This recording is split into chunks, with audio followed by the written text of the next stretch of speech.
Good morning, everybody. My name is James Bridgland. I am one of the consulting directors at Consultancy Plus. Thank you for joining. Sophie, if you can flick us onto the first slide, I'll give everyone a bit of an idea of what we're going to cover today and what we're going to do. So, as you can see from the title of this slide here, the session today is all about not returning to normal, not looking back, but actually looking forward, going forward with digital transformation, looking at some of the learns that we've had over the last 15 months or so, and starting to think about how do we play these forward, how do we retain some of the learns and some of the good things as we go back to normal in lots of ways within society, how do we make sure that we play those positives forward. So what I'm going to do today is I'm going to share the findings and outcomes of a survey that we commissioned in partnership with YPO, who are joint sponsoring this event with us today. We're going to look at some of those findings specifically within the public sector, specifically within digital transformation, to start to unpick some of the key learns from that, and also look to overlay that with some of our experience and some of the conversations we've had with some of the participants in that survey, to hopefully give you guys a bit of an actionable set of information and learns that, one, you can take through today and add into the discussions, but also that you can take back to your organizations and look to implement as well. If you could just click on for me, Sophie. So just to give you guys a bit of an idea of who we are, so Consultancy Plus are part of Reed Global, so we are the professional services and consulting arm of Reed. We work very closely with YPO, we are strategic partners with them. We are the sole supplier to their managing consultancy and professional services framework, which is where a lot of public sector organisations access us to help procure and manage services and project spend. As you can see there, we have over 100 public sector clients, and we deliver over 1,000 projects every year. So projects, transformation, change is kind of really our sweet spot. That's where we sit. That's what we know. So looking to bring some of that information through today. If you can click on, Sophie. Grand. Now, to set the tone for that, I thought this quote was very powerful in kind of setting where we want to approach today. So in 2020, COVID became the chief digital transformation officer for every company on the planet. That's one of the VPs over at AstraZeneca. And I think everyone can relate to that. I don't think many people had 15, 18 months ago had a pandemic high on their risk register, and even if you had, the mitigation strategies would likely be extremely different to what we face actually going through this pandemic. So it really has kind of torn up that transformation piece, and that's kind of why we want to commission this survey out into the public sector to sort of say, well, what has that actually meant to roadmaps? What impact has that had? Can we move on for me, Sophie? So the next slide just gives a bit of an overview of kind of the survey, the survey that we've run. Broad spread across the public sector, both in terms of the organisations, but also in terms of the people that have fed into this. It's all been public sector, it's all been tech, IT, transformation, but a good spread there of technical users, managers, C-suite directors, to give us a flavour of kind of what organisations have been through and where we are. So if you can just skip on a couple, Sophie, and again, please. Just first slide here, to start this off in terms of what we got out of this survey. And this question for us was very much around just seeing what the landscape looks like. And to give context on this, towards the end of 2019, ONS did a survey looking at home working, and they found that 1 in 8, so about 12% of folks that answered that survey had worked from home the previous week.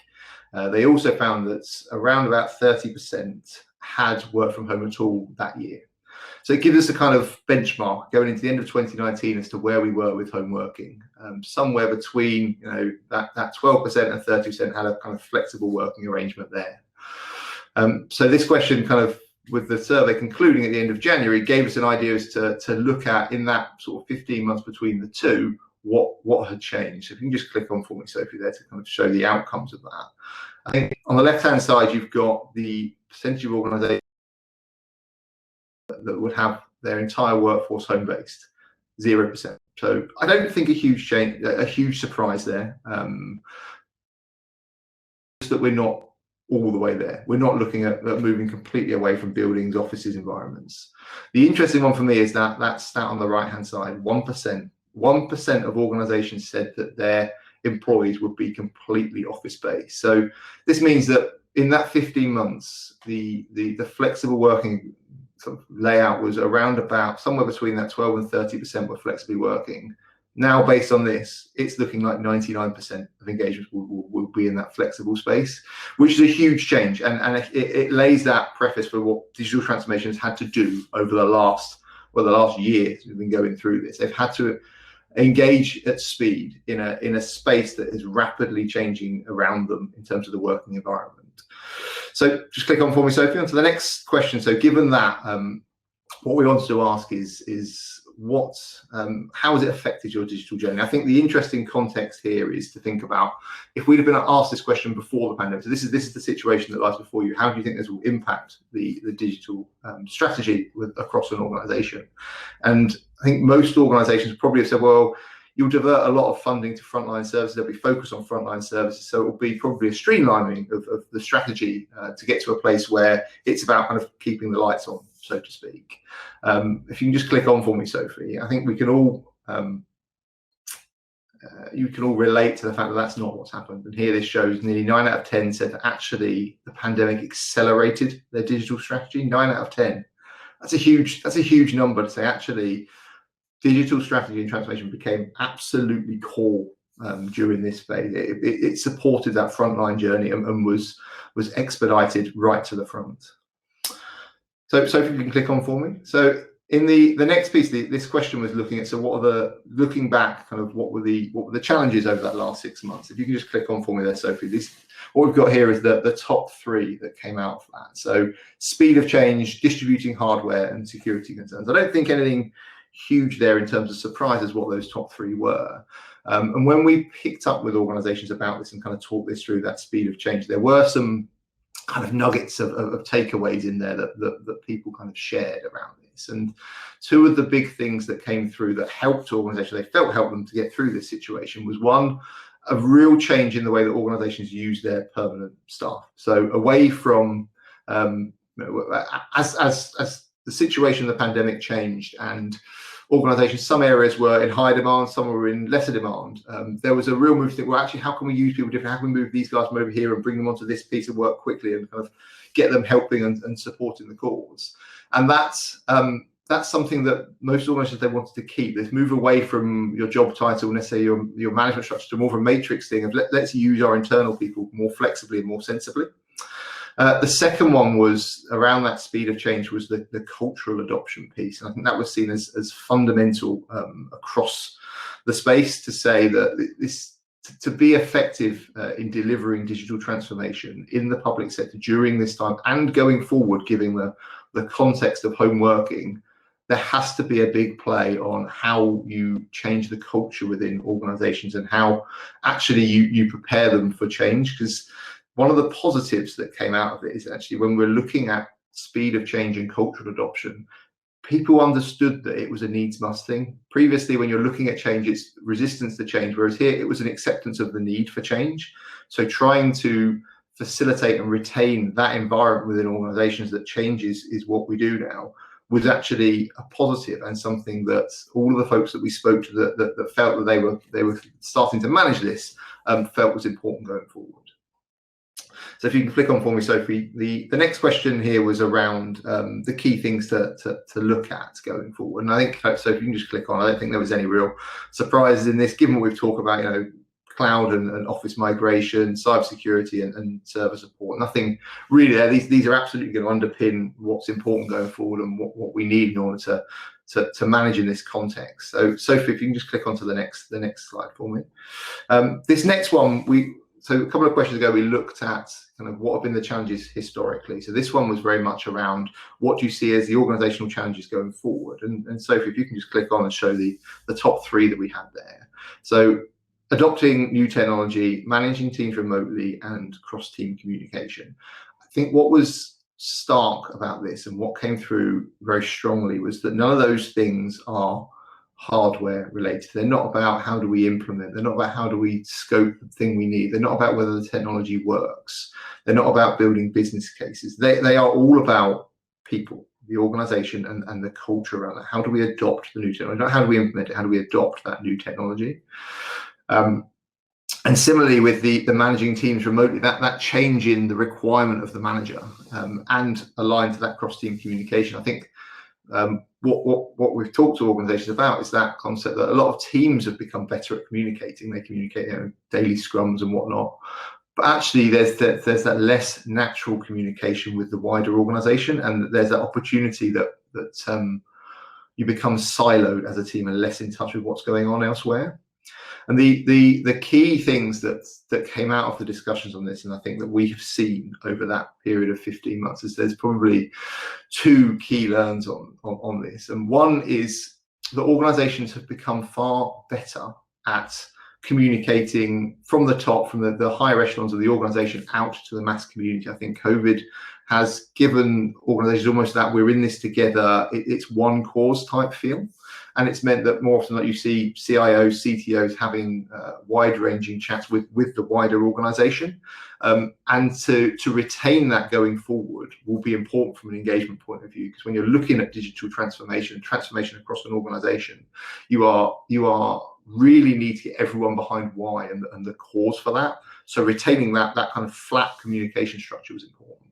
The second one was this concept of moving towards more outcome-based way of thinking, both with internal, your teams, your employed staff, but also with your supply partners, your external expertise pools. And there was this concept of this kind of tight, loose, tight concept that came up, which is this idea that going forward you'll move away from presenteeism being the key here and more towards a more trust-based model of working. And this tight, loose, tight concept follows that. It's the idea that when you scope work, you'll have a very tight scope and a very tight brief of work. You'll then possibly in the middle start to be more flexible around that, because where that's done, how that's done, when it's done, you care less about. But you'll then go back into tight when you're looking at what was the outcome, what was achieved. So providing you know what you want, and that's very clear, and providing you know what you've got, that's very clear. Those two marry up. This idea that what happens in the middle, organizations have and will continue to start relaxing. So if you can click on for me, Sophie. The last question here that we wanted to share today and that we'd asked was around IR35 and statement of work in this space, because a lot of what we've talked about here is around how teams move that culture and that need to move culture to more of an outcome-based way of working. So would that extend into engagements externally to the organization? So if you can just share the results on this one. Interestingly, 6 out of 10 said it will be core. And that was a key part of that question, was will it be core going forward? 6 out of 10 said that statement of work engagement will be key going forward. Core going forward, sorry. And that's important because it ties in, as I say, to that concept that organizations will move to this outcome-based way of working feel. And that will feed strongly into that need to embed the cultural element of change into transformations going forward, because being able to get managers and people within the organization into a place where they can manage remotely and manage outcome-based rather than time-based engagement will be a big change. I think our transformation programs have always had threads and themes of them around adoption and cultural transformation, but that has been significantly stronger in this last year. That need to make sure that things are adopted and appreciated during this time. So if you can just click on again for me, Sophie. And again, grand. So this kind of piece is all about, this is where we are, adoption is key, make sure things work is key. So how are organizations then actually surviving this space, make sure they're staying on the right side of legislation like IR35, making sure they're delivering to the business, and making sure they're kind of saving money during a time in which the public purse is clearly under scrutiny. So we talked through some of the findings with a lot of the folks that took part in the survey, and there were some key themes that came off the back in terms of support. So Sophie, if you can click on again for me, and again, if that's okay. So I've mentioned cultural change. I've mentioned the need to feed that into a core work stream within digital transformation. That feeding then into HR and policies around HR and flexible working, but also policy in how you remunerate and attract and retain people when you're going to work in a kind of outcome-based way. These things here were very much more about the delivery element of that. So the key theme here really was options around, if you're going to be successful going forward, don't silo yourself. So that matrix approach to permanent workforces was key. Use your permanent employees in a sensible way. There was a real theme coming through around organizations that approach as well had an effective way to triage what they wanted and when. So if you're looking at, you know, outsourcing work, insourcing work, work packages, consultancy, using your permanent staff, contractors, contingent labor, all those things, what do you use and when? How do you make good decisions around budget and time scale, risk sharing level of competence or experience in the organizational maturity? So having an effective way to make those decisions. That aligns with the next one, which is around having those different delivery models. So a lot of organizations had gone with the days they felt that someone would say, we're going to outsource all of this, or we're going to do all of this with our permanent workforce. And there was that feeling that we didn't know what was going to happen in the last 12 months. And we don't know what's going to happen in the next 12 or 24 months with all of the things adding together, the Brexits, the IR35s, the implications of the pandemic. So options are key. Make sure you've got that open structure and approach to how you engage and where you engage. And that's followed on with the one at the bottom left there, which is that framework agreement piece. There was an appreciation that the relaxing of some of the procurement regulations really helped here, and having those flexible framework agreements to really safely contract with what you want and when you want was important. And the final one was then that internal maturity around governance and assurance, and that PMO piece to make sure that you know what you've scoped, what you want to get out of that. So again, if you can just click on for me, Sophie. And again, if that's okay. And there we go on that slide. That's fine. So key takeaways here, I'll run through quickly given time. I think we've talked about the cultural piece, we've talked about adoption, we've talked about speed and agility, and the need to be able to make effective decisions, but also to make them under the guise of clear structural and assurance processes and frameworks in place. If you can move on, Sophie, and to kind of summarize this position, I think this is a quote I really enjoyed that came out from WHO last March. It's be fast, have no regrets. If you need to be right before you move, you'll never win. But make sure we've got the right things in place to make that safe. Thank you, guys. Hopefully that was useful. We'll be on our stand today. So if anyone has any questions, want to chat, we'll speak to you then. Thank you.